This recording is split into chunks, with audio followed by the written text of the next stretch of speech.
The holidays are upon us, which means most of us are busy shopping for our loved ones.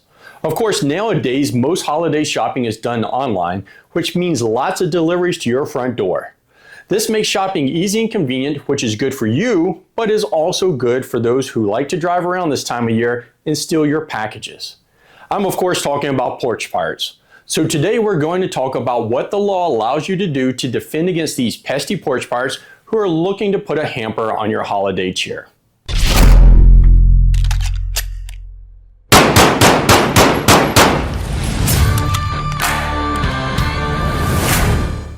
Hello everyone, welcome back to the Firearm Firm channel, where we try to take complex laws and make them easy for everyone to understand.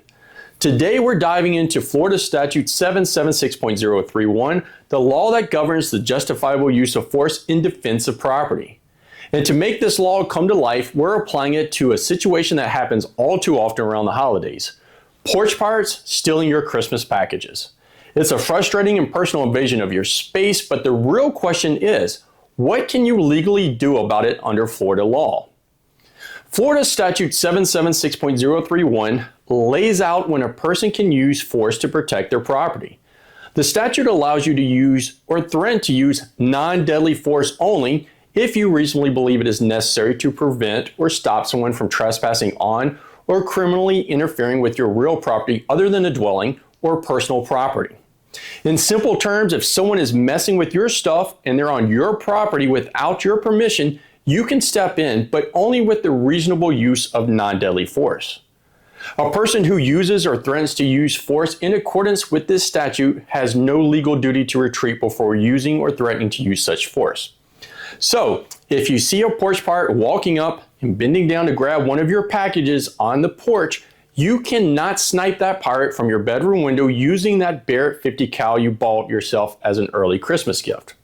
What the law allows you to do is to use non-deadly force to prevent that pirate from taking your package and removing him or her from your property. Now, with that said, just because you have the legal right to confront and use or threaten to use non-deadly force against this porch pirate does not necessarily mean you should do that. Another option, besides confronting the porch pirate, would be calling the police, filming the crime, and getting the car description and tag number. Remember, this porch pirate is a criminal, and you have no clue what he or she is capable of doing or is willing to do to get that package. Just something to keep in the back of your mind when deciding how you want to handle the situation. Florida Statute 776.031 does authorize the use of deadly force, but only if such conduct is necessary to prevent the imminent commission of a forcible felony. In that situation, you're really not protecting property anymore. You are now protecting your life. An example of when a person would be justified in using deadly force under this statute is if that person went to open his front door to retrieve a package and a porch pirate jumped out with a gun or knife and demanded that person hand over the package.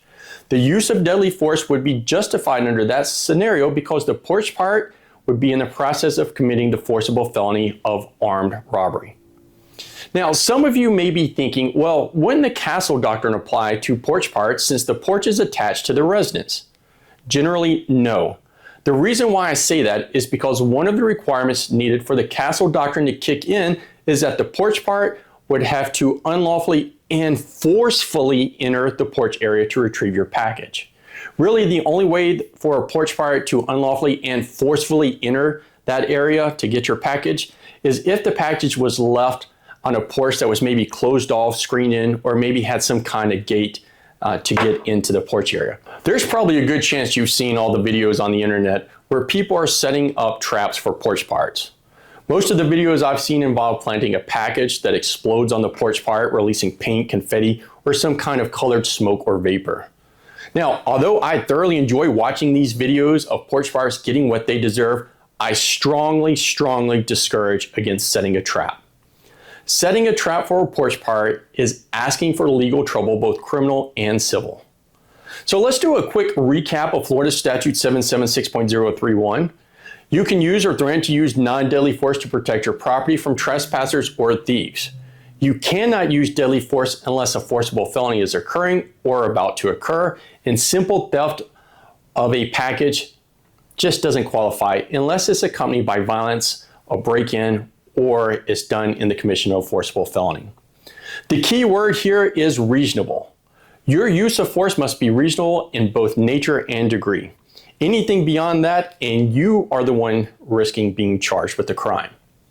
The holiday season is stressful enough without having to worry about porch pirates in legal gray areas. So while it's tempting to take justice into your own hands, the best course of action is to stay within the bounds of the law. Use your cameras, call the police, and if you must confront a thief, do it without escalating the situation.